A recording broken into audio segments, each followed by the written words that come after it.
starting Madison was a dream of mine to help anyone and everyone. But it was a dream of mine, and like you, when I close my eyes and I think about the Madison, and I think of, did my dream come true, besides it being beautiful, is like meeting amazing people like you that inspire me to keep going, to keep helping. And I just want to know how you do it every day. Because of this happening and my outlook, like how I look at everything now, I like to remind people of, hey, anything can happen at any moment. Be thankful that you're here. Every weekend, something, it was like a regular thing, 2, maybe 3 times a weekend. My friends and I and fiance, we would go Zips to Hazelwoods. Hazelwoods to Zips, back and forth. We would always just jaywalk. Always safe until this one time. It's always how it goes. Everything's good until this one time.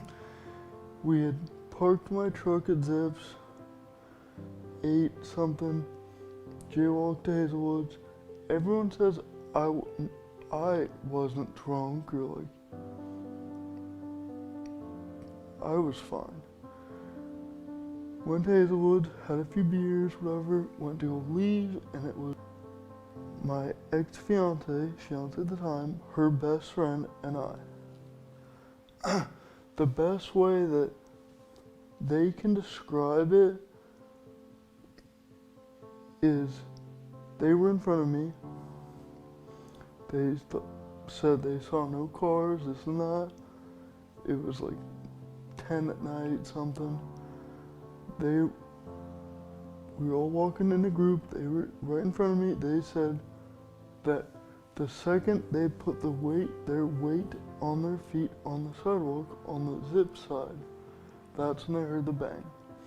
They look over, and I come crashing down 50 or however far away it was. And I am out cold. Of course, cops get called, ambulance comes. They think I'm dead. Ambulance says, I was never recorded dead when the ambulance got there. My heart could have stopped before they got there, and I've had plenty of doctors say it most likely did. Get shipped off in the ambulance, the hospital, this and that. When I get there, they pretty immediately say it's a head injury, a brain injury. Traumatic brain injury is what it technically is. It's what it is.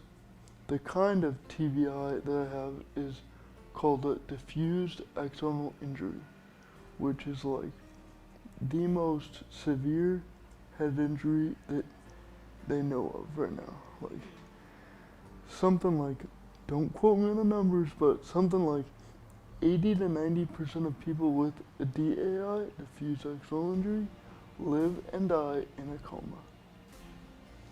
So it was looking like that's what I was gonna do. And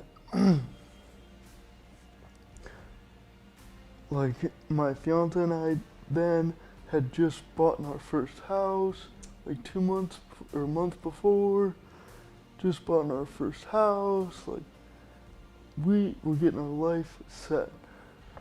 When I was in a coma in the hospital bed, I was sitting there, eyes wide open, I just didn't move, say anything. Eventually I started kind of responding, or I'd kind of move my fingers, or like I'd look one way, or like they'd show me something and I would react to it.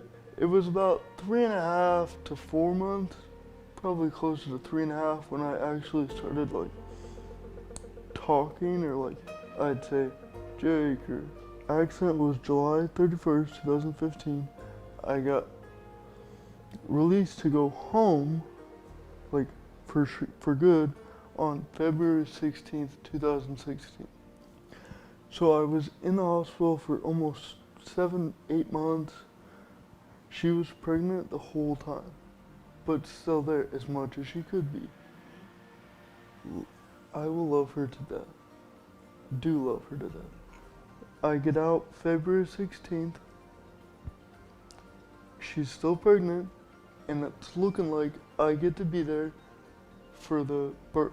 Like I was in the hospital already, but I get to choose to go to the hospital Yes. for the birth. So March 15th, 2016. So I got out February 16th. He's born March 15th. So I got to be there for the birth and all that. And yeah. Love of your life.